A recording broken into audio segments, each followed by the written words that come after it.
All right, I'm here with Mark Gilbert, co-founder and CEO at Zocks. Zocks is an AI meeting assistant for financial advisors. There are around 30 people, over $1 million in ARR.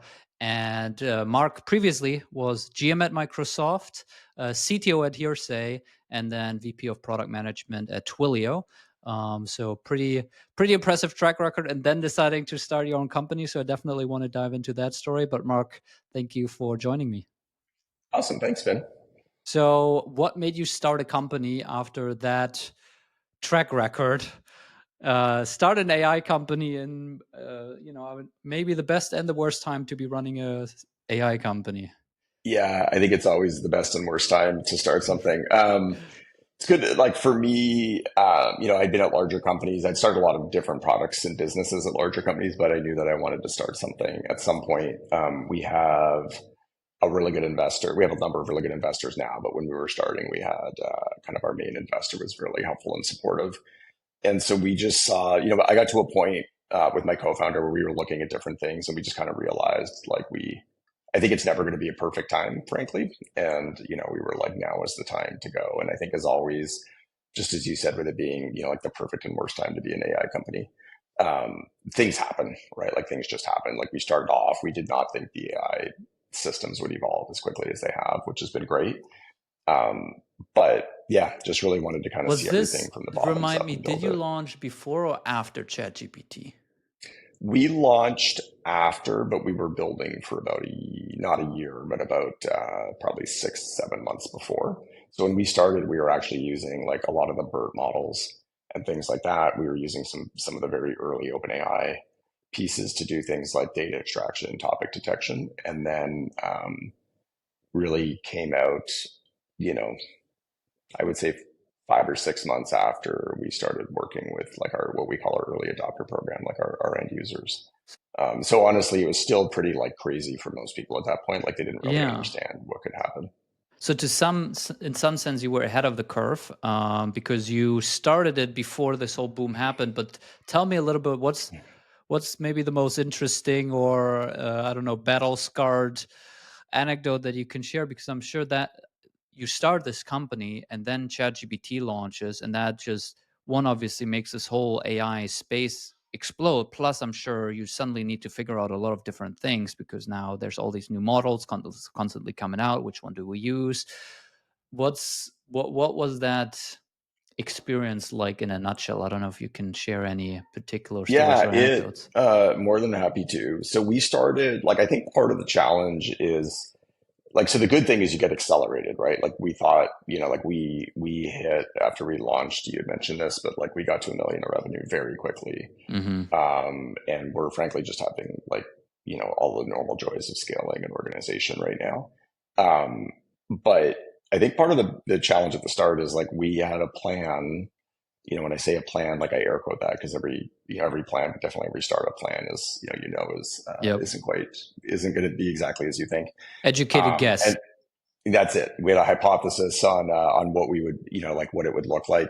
I think the thing that was interesting for us is how much it had to change our plan and how quickly we had to move because of it. So we were in a mode of like, essentially capital preservation, right? Like when you start a seed company, you're looking and you're trying to figure out what works. And so you want to have as long runway as possible. And then all of a sudden, it starts to work, things start to happen, and you actually need to shift gears very quickly to the opposite and start deploying capital. And that sounds fun and easy, but it's not, because there's like 100 reasons that you're like, oh, maybe it's not ready yet, or maybe we need to do whatever. I wish we had done that sooner, to be blunt, and got it going more. Like, and it's that was I think it goes back to like the speed, and then also just the impact. Like we started, like we had plans to build things, and we kept those plans around for a few months after we saw the shift, and like we should have just jettisoned them right away. Like we kind of like once you carried it through, you're like, none of this is going to matter. All of this is going to matter. We just need to run really quickly. And even though there's like, there's probably 6 or 7 of us at that point, even that took us a little bit of time to kind of really get everyone together and start to go. How do you think about, especially given that you have a product background and a product management how do you think about prioritizing what to build, especially given I mean, you could build anything and everything, and there's lots of companies who just slap AI onto their product just Yeah. because, without thinking about, is there actually a real use case or is it useful to Yeah. people? Like, how do you think about what to prioritize building versus not in this? So I would say for us, the good thing in our, like, is just, you can call it lucky or not, is we had no other product, right? So it's not like we had a product that Right. was like a, whatever, like a, bug tracking system that we wanted to put AI on, or a financial planning system we wanted to put AI on. So like for us, the entire system is built with the AI driving the value. And so that was a little easier, I think. Like, I think if I was at a larger company with an established product, it would have been a little trickier. I would say that was easier. The prioritization, it's a challenge because at the start, you just really want to get people excited about your stuff. And frankly, the flip of that is anybody who is excited about your stuff, you're more than happy to like chat with and go. We focused very heavily. So we focus on financial services and we focused very heavily there. But even inside of that, there's a whole bunch of different people. Mm-hmm. And then I think, as always, when you're starting, if you're building interesting stuff, you get other people to start using your platform for kind of like other things, right? That are like close, but not quite the same. And it took us a little bit longer than it should have to probably push some of those people off because they, Mm, like, even though we weren't building stuff directly for them, we were they were a little bit more distracting and taking a bit more time than we thought. And so we basically, like, once we got into it, we just focused. And the nice thing of having a small team is you have to prioritize. You're just like one, two, three, and we run a very fast sprint model, so we see things very quickly. And frankly, just, especially at that stage, you just want to get things in front of customers as quickly as you can to get feedback. And I think, as always, like, some things you deploy end up being more valuable than you thought, even though they're really simple. And some things that you hope are going to be valuable are maybe like interesting, but not as valuable as you'd hoped.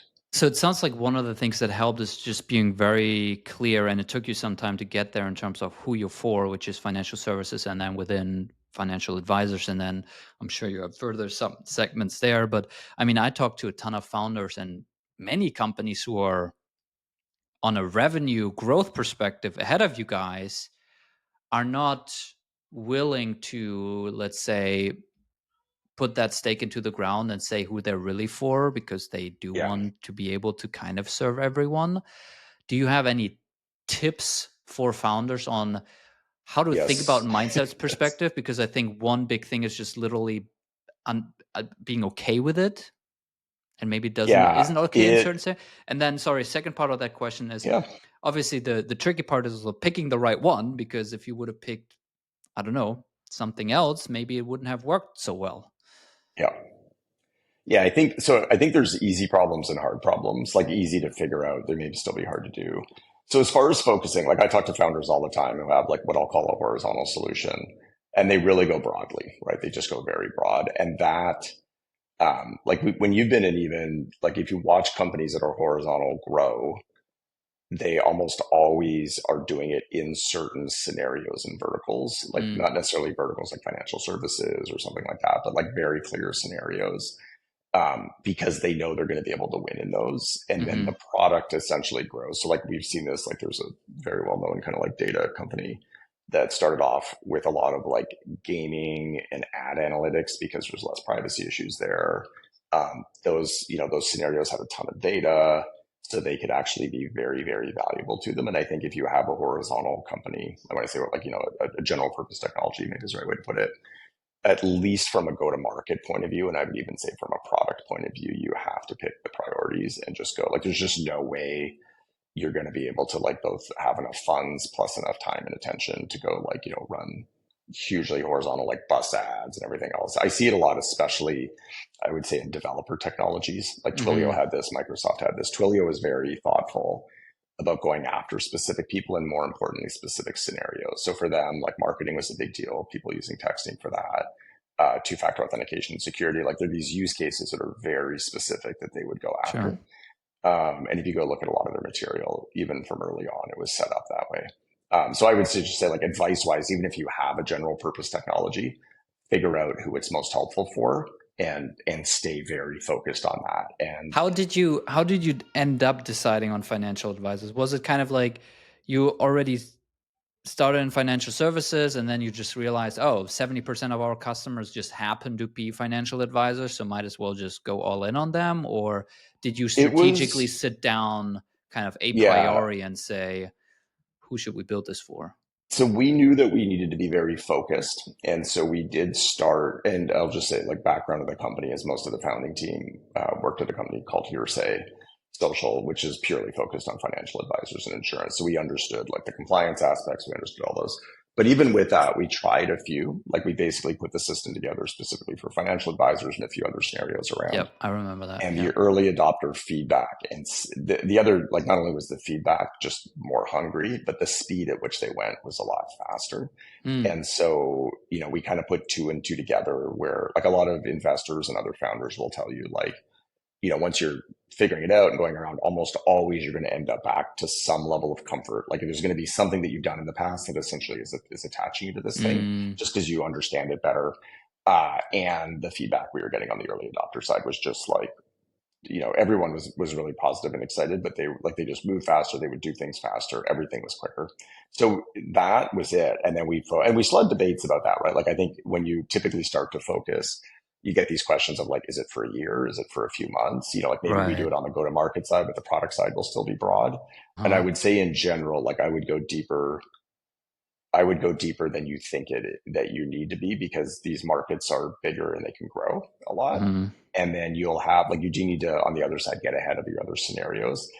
I also think ring fencing, like if you're really tiny, you should only be focused on one. And then by the time you're, let's say, looking at your second scenario or third scenario, it's very helpful to ring fence people and have like maybe one person who's just very used to the early stages start to look at like the second scenario or third and test it. Um, so yeah, so besides financial advisors being, let's say, the hungriest and adopting the product the fastest, were there other things you looked at to make sure that yeah, they work as yeah, a yeah. So like, there's also just the industry. Like, we love the industry because sure, yeah. I'll say it struggles to adopt new technologies because of a lot of security and compliance. So we can help with that. There's no one really in the industry that is like super dominant in the Mm, sense of like partners and things like that. There are other areas where it's like, if you can't work with that other thing, like you don't really have a business. mm, And so I think you have to watch for that. But I think for founders that are, yeah, like I think if someone has something that's more horizontal, I think frankly just focusing on the scenarios that matter the most is key. And then if you are looking at truly verticalizing like we are, I would definitely look at the partner ecosystem and make sure that you're not going to hit a wall in a bad way, because there's a lot of scenarios in a lot of industries where like one or two people actually own kind of like the key sure, systems. And if they either build your product or whatever or don't like you, then you right. really end up in trouble. When do you think, what's your best guess on when you'll expand beyond financial advisors? Like, do you think that will happen at around 10 million or way beyond that or way earlier than that? So what's happening for us is we already organically, like without doing any marketing or sales to them, already have tax people on the system. We already have insurance agents on the system, and we're Mm, starting to see other scenarios. And so what's happening for us is, we're kind of just naturally growing out, if that makes sense. Like we think of it as like rings, right? So like very often those people maybe share clients with them. Those and people is have that pure different word of data. mouth? Sorry to interrupt. It is, yeah, Wow. yeah. So Okay. we've seen two things. It's been a lot of word of mouth, just people chatting, and then also sometimes inside of a firm, you'll see multiple roles, right? Mm, So someone will use us for financial planning, financial advising, and then the tax people will be like, hey, can we try it? Right. And mm. so with that, we start to see different roles use it. And sometimes we tune it for them and sometimes we don't. Yeah. Interesting. How do you think about when you see this signal to say, oh, great, let's now update our website and say we're the AI meeting assistant for financial advisors and accountants and insurance agents or Yeah. whoever these people are? Because look at the TAM, it's suddenly much bigger Yeah. versus, well, maybe it's working because we're so narrowly focused. Yeah. That's a tricky one. Like there's two big parts to that, I think. Like one, and I'll tell you the one that matters the most. So I think for us, so we're venture backed. And I would say I think most of our competitors are venture backed.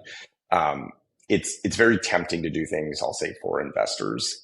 And I would avoid that, to be blunt, right? Like there's some value if you get good valuations and things like that. But like very often they may be worried about TAM and things like that. Mm, Um, when there's a lot of runway, like you just kind of want to hit it and run. The main thing I would look at is, are your customers confused? Like if someone got on, let's say, like talk to me at a, wherever, at a trade show or a conference, or, like just on a call, and was like, oh, I didn't know to use you because you said that you were blah, blah, blah. And, like we didn't really think it was us. Then I would start to ask them like, oh yeah, like what did you look for? What, like, cause you don't want to be, um, closing the door to them, obviously. Like if they're, especially in our world, like our first year, like it's now been almost a year since we launched. And, um, like how do I say this best?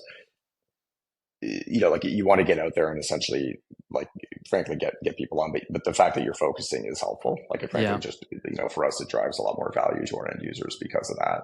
Yeah. So I think if someone was important and kind of like, a little confused, like almost like they got through, our website, which may not have been clear or anything else, Right. then I would look at expanding it out. But the reality I think that we see is very often what happens is people hit a problem, whatever that problem is. It could be a competitor, it could be just like challenges in the industry, different things, whatever, a partner that you need to work with.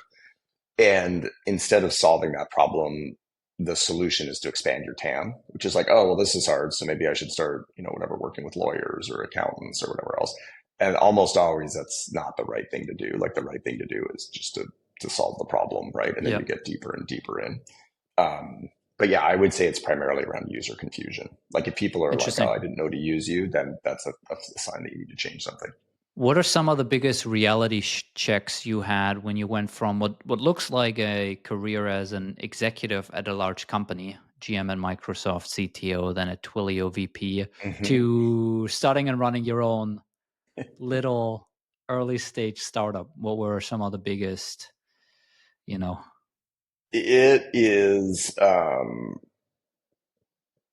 it's hard to say that there's one, right? Like I think you're looking at, it's just a different operating environment, right? Like I think there is, like if you think of big companies that are customer focused, like, Twilio and everything, we spend a ton of time with customers. It's the same thing. Um, I would say the biggest thing probably just for me is prioritization. Like if the Hmm. reality at a larger company is you just have more people to push things across. And so like, the product marketing person can prioritize the product marketing items, and the, whatever, product Right. person can prioritize product items, as as well, just in your role. Like there's a lot of things that come in. And I think just figuring out which ones to spend time on and not, um, is a little bit more, this is a simpler way to put it. It takes more time. You spend a lot more time figuring out how to spend your time, Mm. which sounds funny, but like is an important lesson. Whereas I think when you're in a bigger company, almost always you're in some sort of structure that gives you some insight as to, like what happened and stuff like that. How do you now decide what to prioritize? Like I've gotten better at it now. It's a lot easier to be blunt once you've launched and you have revenue. Like before that, it gets tricky, right? Because you're like, it's almost like an infinite set of things you could do. Mm. So uh, for us, Well, there we is a do lesson in kind of, there, I guess, which is get to yeah, market, get it out into customers' quickly, hands, and charge totally, the money quickly. totally. So for now, it's pretty straightforward. It's like, what do we need to grow the business? And so I separate my, role into like kind of hiring talent, and what do we need there is we're, continuing to scale quickly. Just in my role, like, I need to work with and handle investors. So there's a little bit there, although ours are quite good and light, which is great. And then customers, I would say those are, like as I look at it, it's primarily the team and customers, and then a little bit around how we're operating. But we thankfully have a pretty good set of like executives that have done some of these things before. So like in a good way, it's not too hard there. What's the biggest piece of, I don't know if advice is the right word, but I'm sure there's people listening who are right now in an executive role. Let's say they have a nice cushy job, and they've probably Yes. played with starting their own quitting their job and starting their own Yeah. company many times throughout their career, but they've never pulled the trigger. Yeah. What advice would you give them on how to think about this decision? Um, this sounds funny, but my default would be like, don't. Like, it's kind of like, you need to do it if you're going to do it. Mm. like, so I talk to a lot of people, especially obviously from bigger companies where I've been. Um, the biggest flag for me on the negatives is if someone is clearly trying to get away from like, oh, this company is big, it's hard to get things done, da da da da Mm-hmm. da da. Like that is not the reason to go start a company. Like that maybe is the reason to go to a different company that has better systems or something else.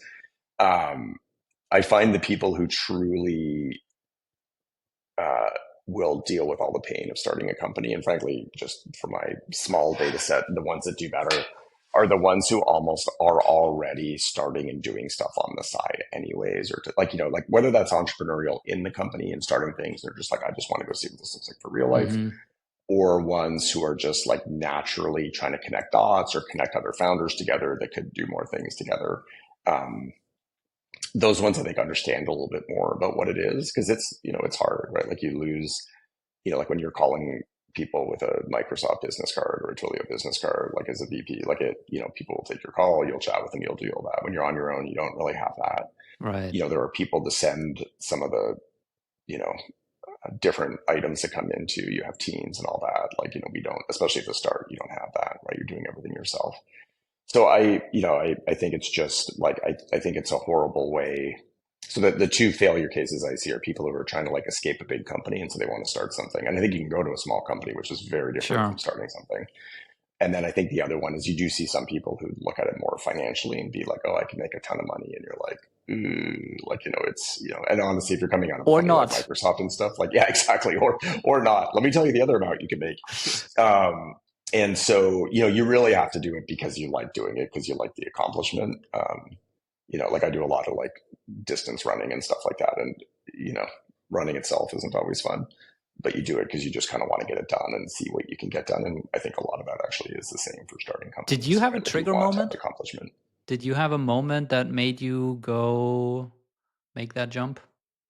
Yeah, I had a couple that just kind of went in order. So I was thinking of doing it, and then I was like, hey, I should look into this more before I do it. Like not look into starting something, but like literally go look into like, my ideas and things like that. And then I hit a point where I kind of realized I was talking to another founder, or at that point a founder. I realized like I can't get any farther without just taking this jump.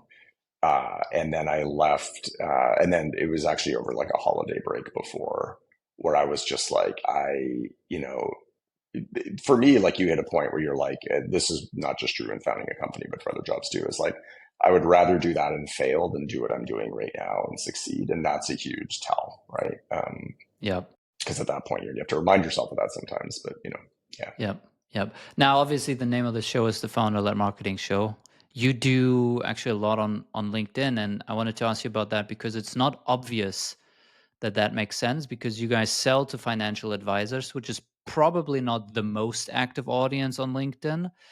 And I mean, you have a background from Hearsay in that industry, but you've not been a financial advisor before. Your background is product and technology. So, uh, why are you doing it?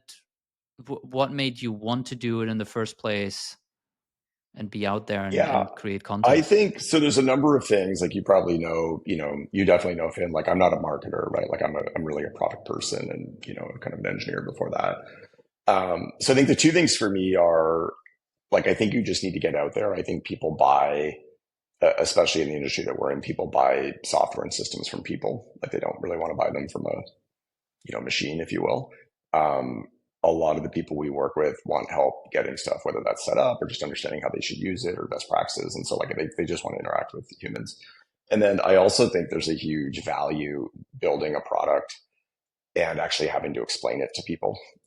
Like, Mm, not just like explain it in your website and everything else, but just going through that. And, from a lot of the stuff that I put out on LinkedIn, it's frankly me just talking through like, what are people asking? Why are they asking? Trying to be helpful. And it also clarifies for me, like, okay, why is this more important than this? Or why is this a big thing? And I think that helps a ton.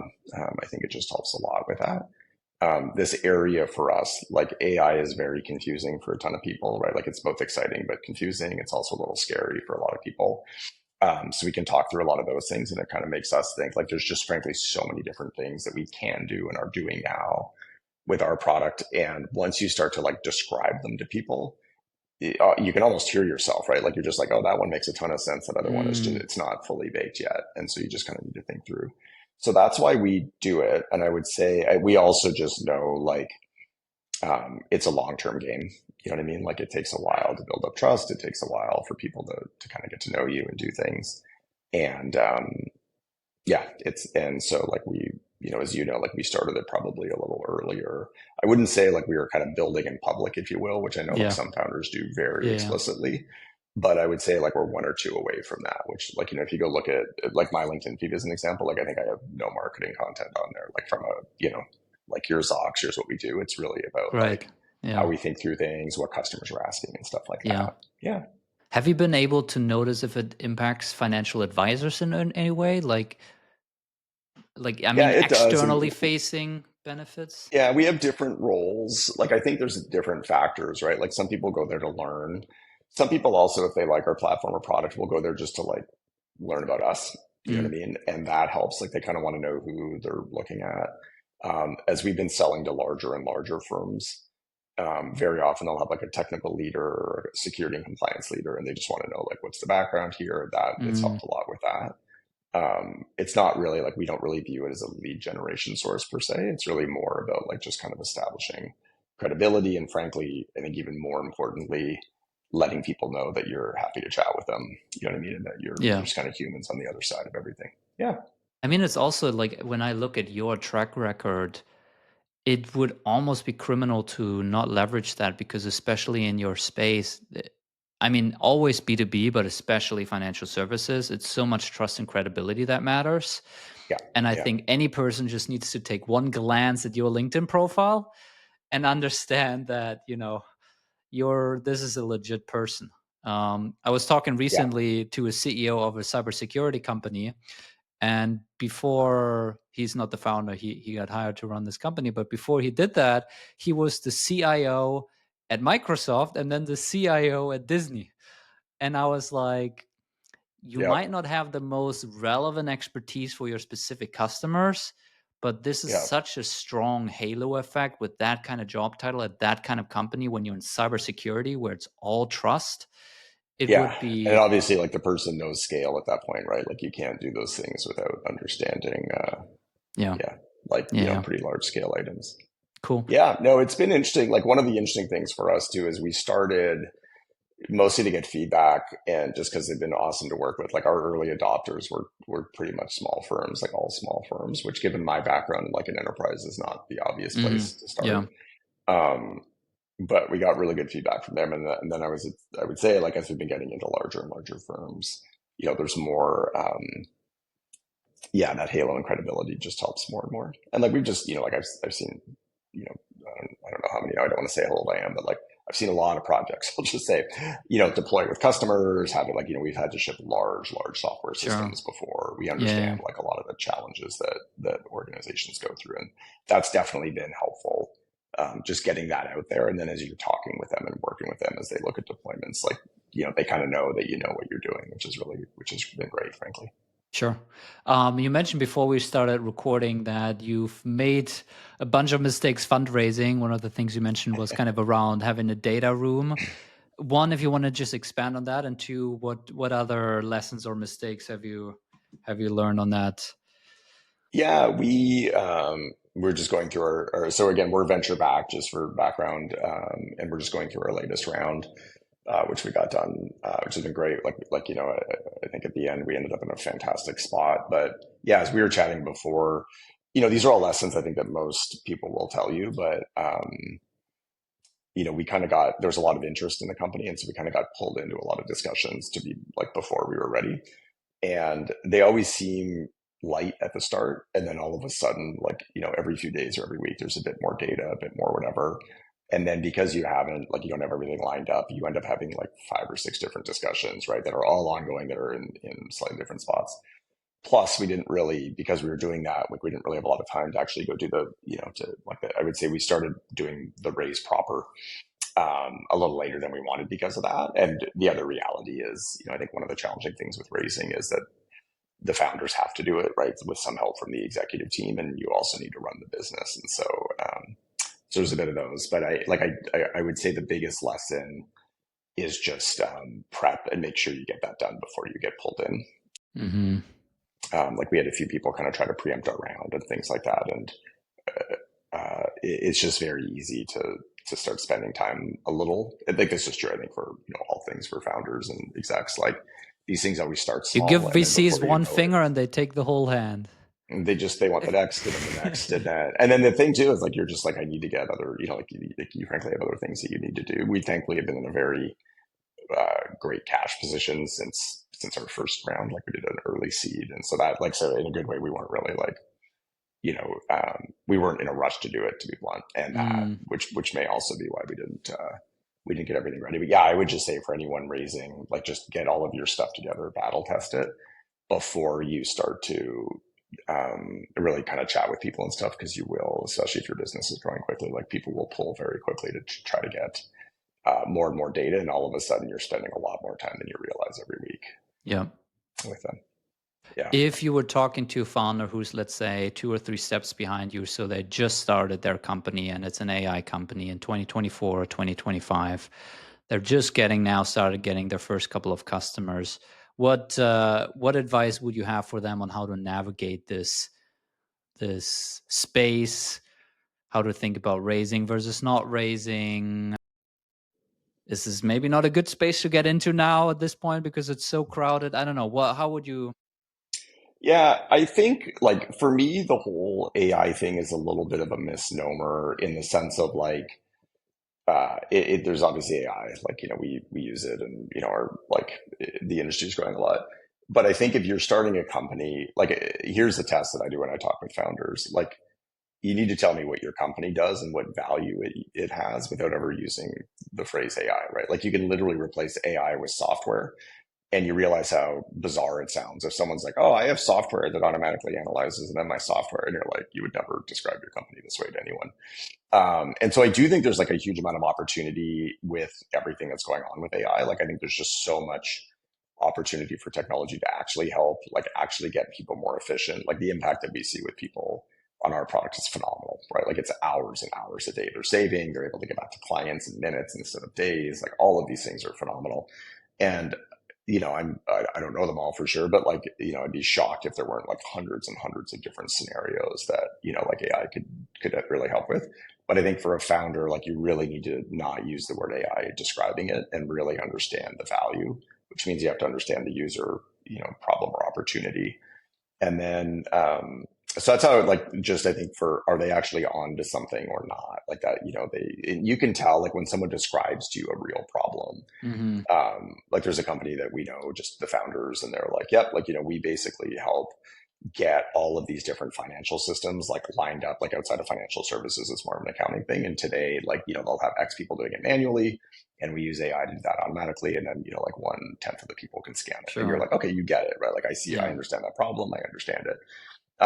So I think you just need to be very tied into the customer problem. And then on the raising, like, I don't think this has anything to do with AI. I think just, like two things. One is I think the longer you can go understanding what you need and kind of staying in that learning and discovery phase without raising, the better. Like you have more options. And I think the other reality is like, I think a lot of people look at venture money as a like success milestone, if you will. Sure. And the reality is it's like, there's venture businesses are very specific businesses, like venture backable businesses. And there's a lot of awesome businesses that would make no sense for a VC to invest in, but are awesome businesses. And so I would say just make sure you actually have and want both that you have a business and like a market that can scale to venture returns, and that you want to be doing that, because like they set the speed of the treadmill, more than you do. And so, yeah, so I would just be cautious on it. How do you sift through the noise versus signal with AI? Because it feels like every week there's a new model, new product, DeepSeek, R1. Yeah. Should we go all in and now figure out how to integrate this into our workflow versus just ignore it? Like, what's the right balance, and how do you? Yeah. So there's two things that we do that have been very helpful for us. We use AI a lot in just running the business day to day. And so that helps you, like, as you look at, the reasoning models, Like in being a a way we're user yourself using, is what you're saying. yeah. And that, Yeah. because we, like, obviously our product uses AI, but it would be very expensive if every time anything, to your point, came out or announced, like we tried to integrate it, like that would be an epic waste of time.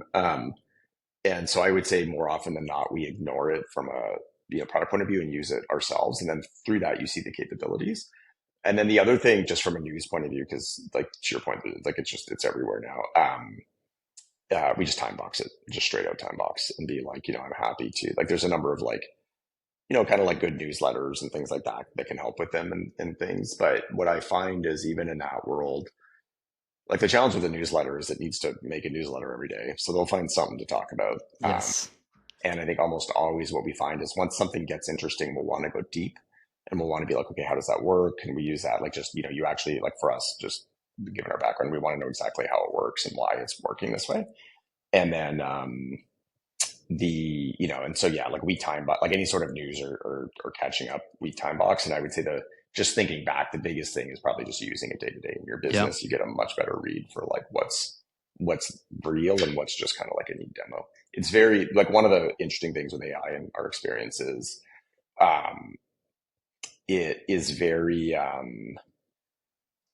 it's very easy to get demos together. I'll put it that way. It's getting it into production at scale, little trickier, a little trickier. And so I think when people see this, like, oh, look, I saw that person put that together in half an hour, it's like, Yeah, that's true. And then when you have like, just tens of thousands or millions of people on your system, like it's a very different world. Last question. What are you most excited about for Zocks as you're using AI for running your own company?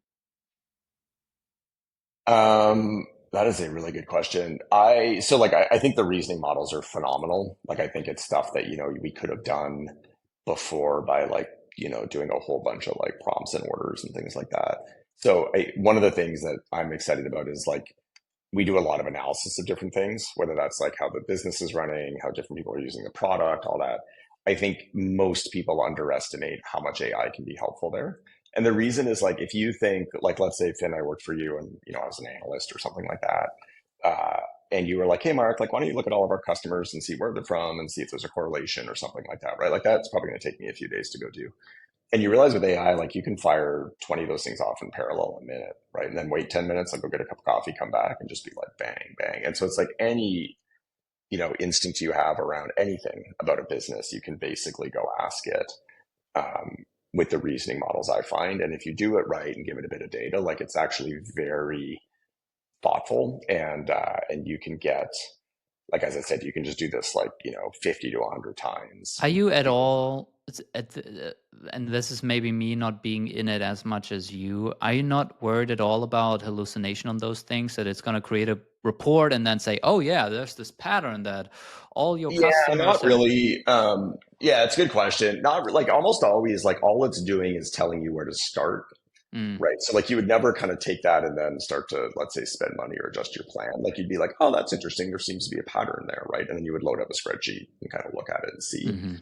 Um, but I would say to get started, it's pretty good. And then the nice thing with those two, which I think is like a little bit of a skill set in using them, is if you have it kind of like outline its work, you can also then go through and be like, oh, these are all good, but this number it pulled is wrong, right? Because even if it's going to the web for numbers, like, there's wrong numbers on the internet for sure. Sure. Um, Yeah.